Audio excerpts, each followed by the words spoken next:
최신 지구촌 소식 만나보는 글로벌 리포트 시간입니다.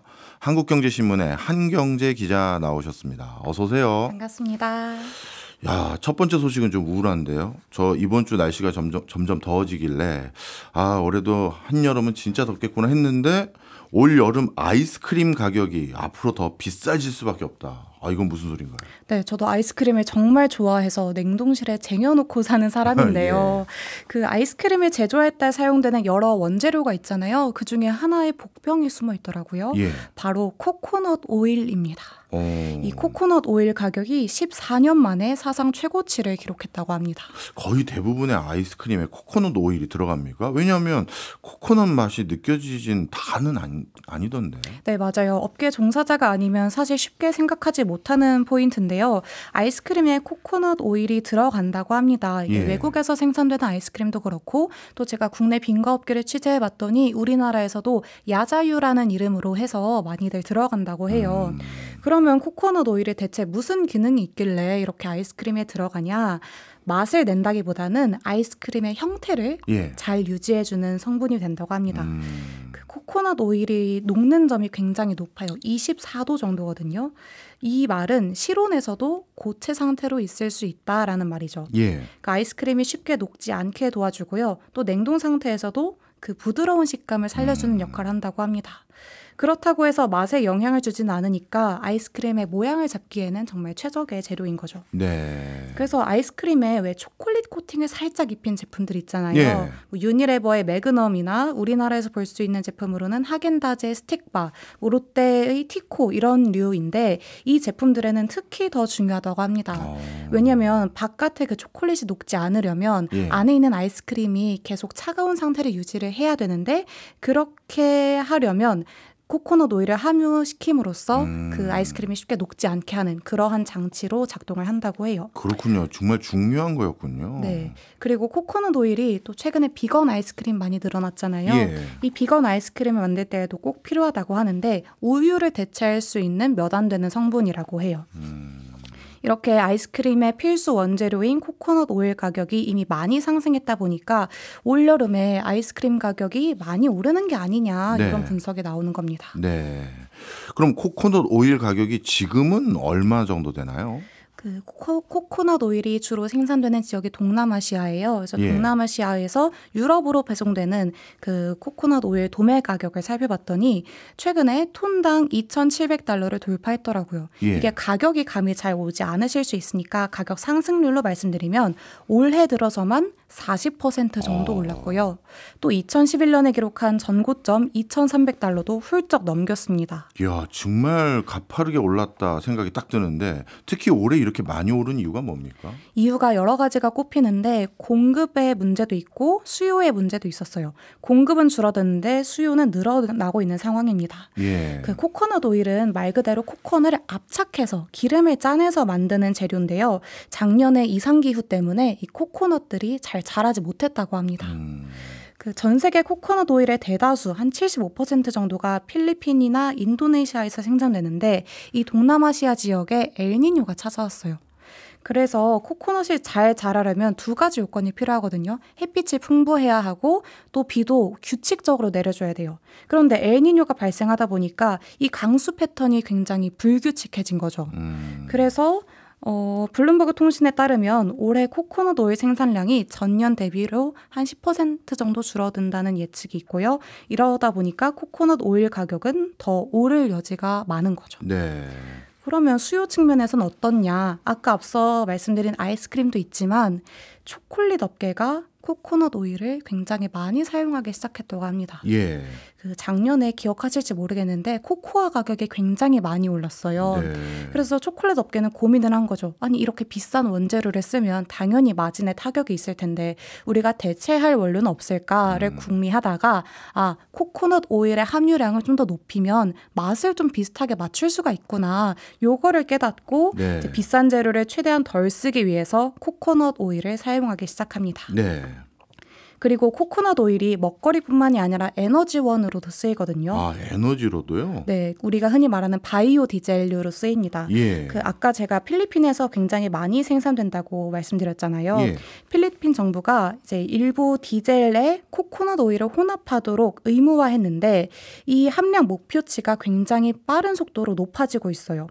2007년에는 1% 수준에서 올해 말까지 4% 넣어라, 내년 말에는 5%까지 넣어라 이렇게 확대 속도가 빨라지고 있습니다. 그러니까 수확된 코코넛 중에서 연료 시장으로 흘러가는 비중이 꽤나 된다는 의미인데요. 필리핀 정부가 내년 말까지 설정한 목표치를 충족하려면 연간 코코넛 오일 생산량의 한 3분의 1 정도가 연료 시장으로 갈 거다 이런 예측이 있습니다. 그리고 마지막으로는 그 미용 목적으로도 굉장히 많이 쓰입니다. 예. 이 코코넛 오일이 피부를 좋아지게 한다, 노화를 좀 늦춰준다, 두피 건강을 좋게 해준다 이러한 속설들이 인플루언서들을 중심으로 확산을 하면서 네. SNS를 통해서 코코넛 오일이 굉장히 많은 각광을 받고 있다고 해요. 네, 야, 오늘 말씀 들어보니까 이 코코넛 오일이 아이스크림뿐만 아니라 에너지원 그리고 코코아에도 쓰이고 미용에도 쓰이고 정말 많이 사용되네요. 이거 우리가 이상기후 때문에 굉장히 중요한 뭐라고 그럴까요? 이 코코넛 오일을 제대로 확보하기 점점 어려워질 것 같은데요. 네, 그렇습니다. 그래서 느끼시다시피 폭염이나 가뭄, 폭설 이런 이상 기후가 이제는 일상이 된 수준으로 자주 발생을 하고 있는데 그래서 세계 먹거리 지도도 굉장히 많이 바뀌고 있습니다. 우리나라에서도 강원도에서 키위가 재배되고 네. 전라도에서 망고가 재배되고 또 내륙 지방에서 한라봉을 재배하고 이런 식으로 점점 더 기후대가 올라오면서 예. 추운 지방에서도 이제 열대 작물들을 재배할 수가 있는데요. 유럽에서는 프랑스 상파뉴나 보르도처럼 유명한 와인 산지의 기후가 이제는 영국에서도 나타난다고 합니다. 그러니까 예전에는 영국이 너무 추워서 포도가 잘 자라지 않는 지역이다라고 알려져 있었는데 이미 영국 기후가 한 1970년대쯤에 프랑스 유명 와인 산지들의 기후랑 닮아 있다고 해요. 그래서 최근에는 영국 스파클링 와인이 시장에서 주목을 받고 있습니다. 네. 그래서 생각해보니까 아마 우리 세대까지는 아닐지라도 우리 자녀 세대들은 뭔가 저희가 배웠던 그런 특산물 지도와는 다른 모습의 지도를 보게 되지 않을까 이렇게 생각을 해봅니다. 진짜 그렇네요. 예전에는 뭐 당연히 프랑스 와인 그러지만 네, 이제 영국 와인 먹고 그리고 제주 감귤이 아니라 강원도 감귤 먹는 그렇죠. 야, 무섭네요 좀. 예. 이번에 다른 소식 한번 알아보겠습니다. 미국 소식이네요. 예전에는 대부분의 사람들이 아메리칸 드림 이거 가지고 미국으로 향하는 경우가 많았는데 요즘은 오히려 미국 사람이 다른 나라로 이민을 간다. 야, 이거 신선한 소식입니다. 네, 여러 외신을 한번 살펴봤더니 특히 도널드 트럼프 행정부 출범을 전후로 미국인들의 이민 문의나 이민 신청 건수가 굉장히 늘었다고 합니다. 예. 뭐 이유야 여러 가지가 있긴 하겠습니다만 트럼프 대통령이 재선에 성공한 뒤에 다양성 프로그램을 폐지하겠다. 나는 연방정부 지출을 획기적으로 줄이겠다. 이러한 경고를 내놨잖아요. 예. 그러다 보니까 해당 정책이 자신에게 미칠 여파를 좀 우려하면서 트럼프의 반감을 갖고 이민을 선택한 사람들이 늘었다고 합니다. 특히 동성 부부나 트랜스젠더 커플들이 대표적인데요. 앨런 쇼의 진행자였던 앨런 드제너러스는 대선 이후에 자신의 동성 아내와 함께 캘리포니아를 떠나고 영국 코츠월드로 이주했다고 해요. 네. 그래서 이민 열풍을 보여주는 수치를 한번 찾아봤더니 프랑스에서는 지난 1분기에 미국인들의 장기 체류 비자 신청 건수가 전년 대비 20% 정도 늘었다고 하고요. 또 아일랜드 여권 신청 건수는 1년 전보다 60% 정도 늘어서 10년 만에 최고치를 기록했다고 합니다. 네. 그러면 주로 어떤 지역으로 이민을 가나요? 우리가 이사 지역을 선택할 때 연고지가 있는 곳이 좀 은연중에 끌리잖아요. 네, 뭐 우리 대부분 이모가 그렇죠. 사는 동네라든지 뭐 할머니 옆 동네라든지. 그래서 미국인들도 마찬가지입니다. 자신의 혈통을 통해서 이민 갈 수 있는 유럽 대륙을 가장 많이 선호한다고 합니다. 예.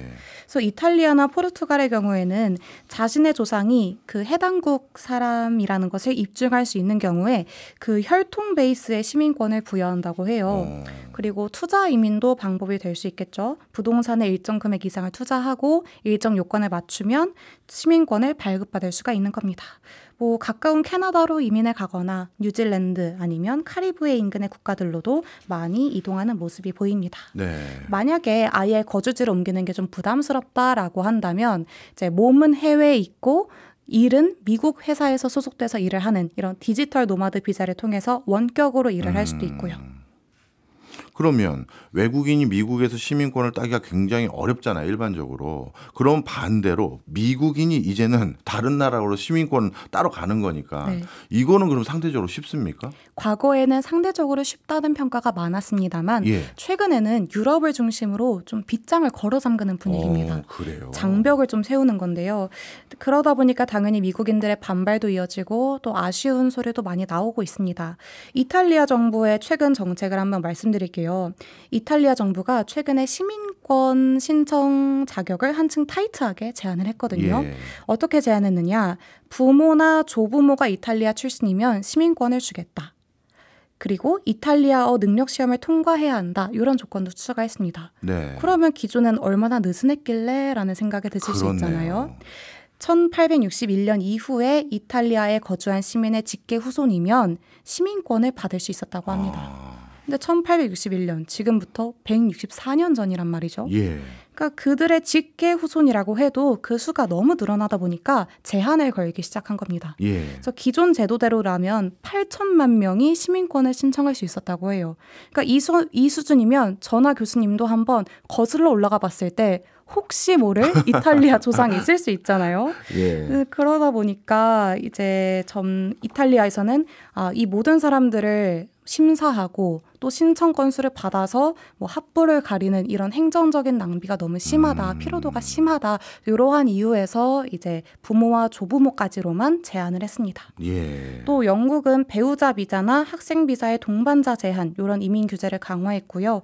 또 투자 이민 아까 말씀드린 그 투자 이민도 역시 제한이 강화되는 상황이라고 합니다. 네, 이게 이민 가기가 점점 험난해지는 것 같은데 근데 좀 이해가 안 갑니다. 제가 알기로 유럽도 이제 저출산 고령화로 노동력이 부족해진다 뭐 이런 걱정 많이 한다고 들었는데 그렇다면 어떻게든 이게 뭐 혈통도 비슷하다고 한다면 비슷한 사람이 이민으로 많이 들어오면 노동력도 늘고 인구가 늘어서 좋은 거 아닙니까? 근데 왜 이민을 제한을 두죠? 그렇죠. 그런데 유럽 현지에서도 외국인이 급격하게 늘어나는 걸 그렇게 달갑게 보진 않는다고 합니다.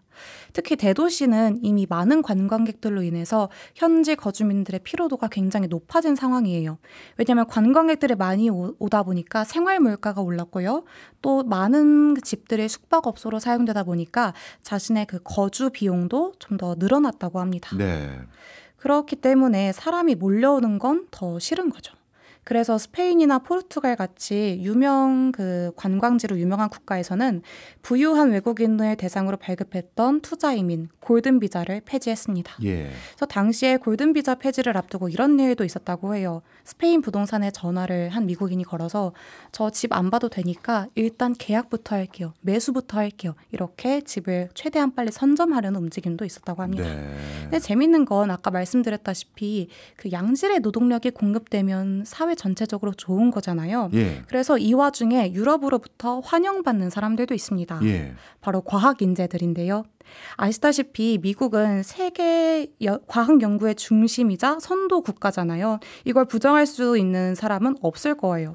왜냐하면 연구 예산도 많고 또 연구원의 급여도 높고 시설이나 장비도 우수합니다. 예. 이건 다 그동안 미국 정부가 많이 이 과학 분야에 투자한 덕분인데 지난해에만 미국이 R&D에 거의 1조 달러, 우리나라로는 1,400조 원의 예산을 지출했다고 해요. 예. 우리나라 전체 정부 예산의 2배 수준인데 특히 장기적으로 진행되는 기초연구 분야에는 정부가 그 기초연구 자금의 40% 정도, 절반 수준의 자금을 조달할 정도로 적극적으로 과학 분야를 키웠습니다. 예.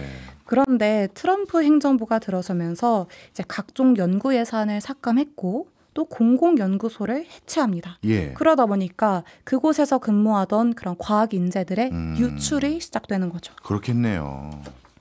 그래서 네이처지가 지난 3월에 미국 과학자 1,600명을 대상으로 설문조사를 했더니 응답자의 75%가 나는 트럼프 정책 때문에 미국을 떠나는 것을 고려 중이다. 이렇게 답했다고 합니다. 예. 특히 이제 이민 정책과 맞물려서 외국인 연구자나 유학생들의 입장이 많이 위태로워졌죠. 그러니까 이렇게 한순간에 미국의 상황이 열악해졌으니까 그동안 미국과의 그런 기술 경쟁, 과학 경쟁에서 밀렸던 다른 나라들은 레드카펫을 깔기 시작해요. 네. 이때다 싶은 거죠. 그래서 세계 각국의 연구단체들이 다 자신의 정부들에 이렇게 요청을 합니다. 미국에서 지금 인재들이 대거 쏟아져 나오고 있으니 제발 이들을 우리나라로 데려와 달라.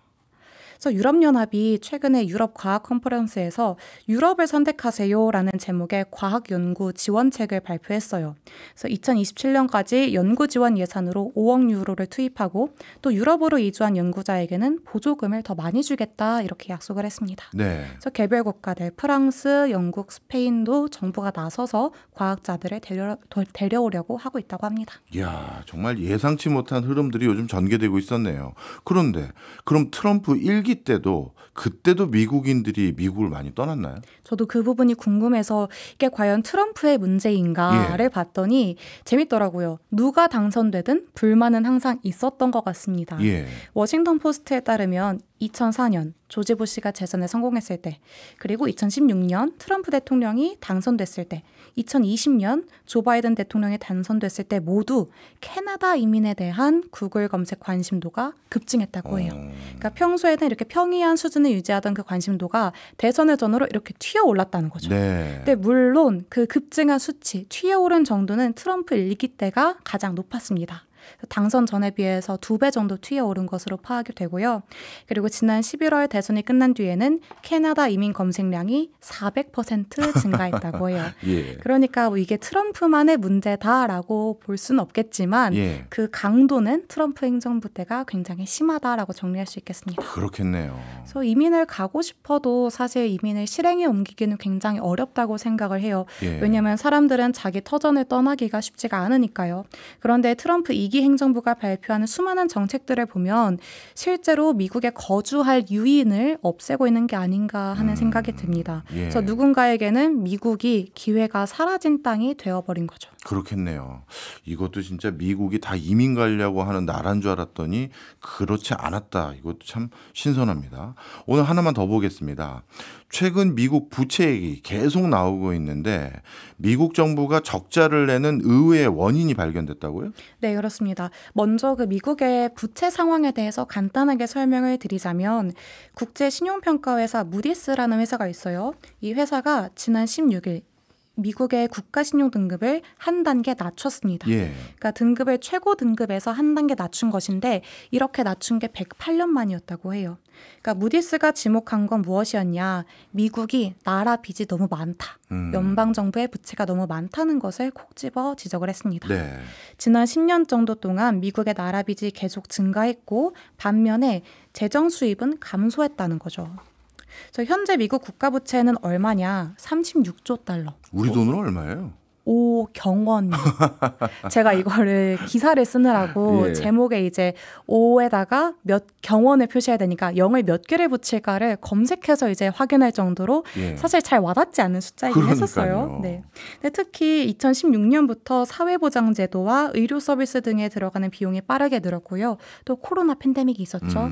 이때는 이제 실직자들 그리고 이 사태를 수습하기 위한 각종 복지 비용이 들어가면서 정부 지출이 굉장히 많이 늘었습니다. 근데 문제는 미국의 사회보장연금과 메디케어 같은 무보장 복지 지출이 점차 늘어나고 있다는 건데요. 이것이 정부 적자의 핵심 원인이라는 지적도 나옵니다. 그러니까 복지 비용이 숨겨진 폭탄처럼 미국의 나라 빚을 언제든지 뻥뻥 터뜨릴 수 있는 그런 원인이 되고 있다는 겁니다. 왜냐하면 이 미래에 연금을 주겠다고 약속은 해놓은 상태인데 이를 충당할 재원은 충분히 확보되어 있지 않은 상태잖아요. 그래서 블룸버그 통신에 따르면 미국의 사회보장연금은 10년 안에 현재 수준의 혜택을 지급하지 못하는 지경에 이를 수 있다고 합니다. 근데 연금이라는 건 은퇴 시기와 밀접한 연관이 있잖아요. 결국 사람들이 언제 은퇴해야 하느냐, 이게 문제로 등장했습니다. 재정 문제가 의외로 은퇴랑 연관이 크게 있었네요. 그러면 이 문제가 어떻게 부채랑은 연결되는 겁니까? 미국 정부 입장에서는 사람들이 너무 일찍 은퇴를 한다는 것이 고민입니다.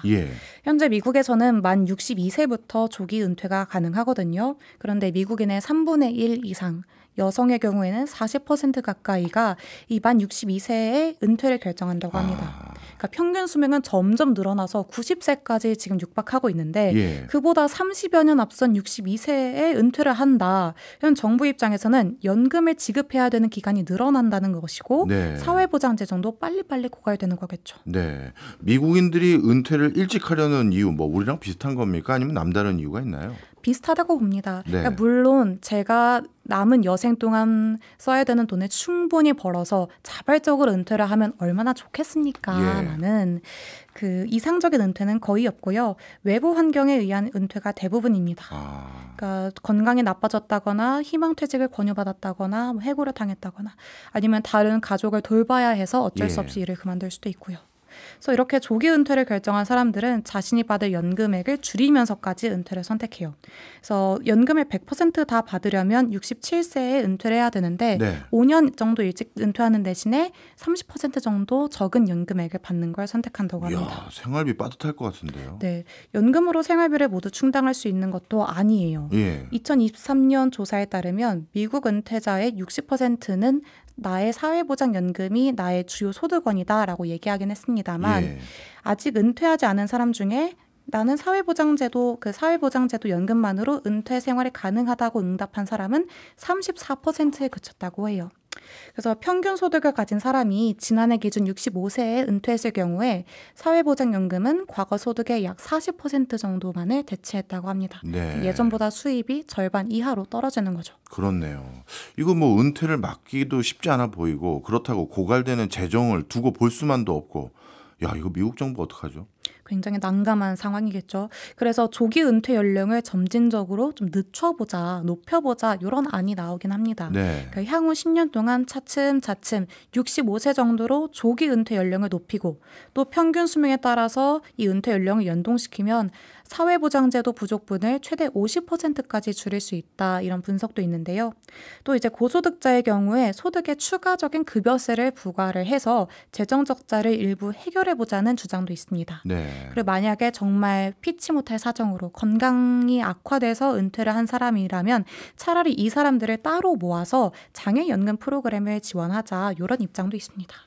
그런데 한 가지는 은퇴 연령을 높이는 것이 오히려 역차별을 일으킬 수 있다는 그런 지적도 있는데요. 통계적으로 고소득자가 평균 수명이 더 길고요. 저소득층은 그에 비해서 수명이 더 짧습니다. 네. 그래서 조기 은퇴가 더 흔한 지역은 대부분 소득 수준이 낮은 주였습니다. 그렇기 때문에 단순히 은퇴 연령을 높이면 실질적으로 노후 자금이 필요한 사람들은 그만큼의 혜택을 못 받는 상황이 올 수가 있는 거죠. 네. 그래서 우리나라도 지금 대선을 앞두고 정년 연장과 관련된 공약이 나오고 있잖아요. 국가의 부양 부담은 아마 미국뿐만이 아니라 우리나라, 전 세계적으로 높아지고 있습니다. 이 상황에서 어떻게 정년을 연장할 것이냐, 이 문제에 대해서 국가적인 합의가 필요해 보입니다. 그렇군요. 알겠습니다. 덕분에 요즘 세상이 또 이렇게 바뀌었네 이런 거 많이 느끼게 됩니다. 지금까지 한경제 한국경제신문 기자였습니다. 고맙습니다. 감사합니다.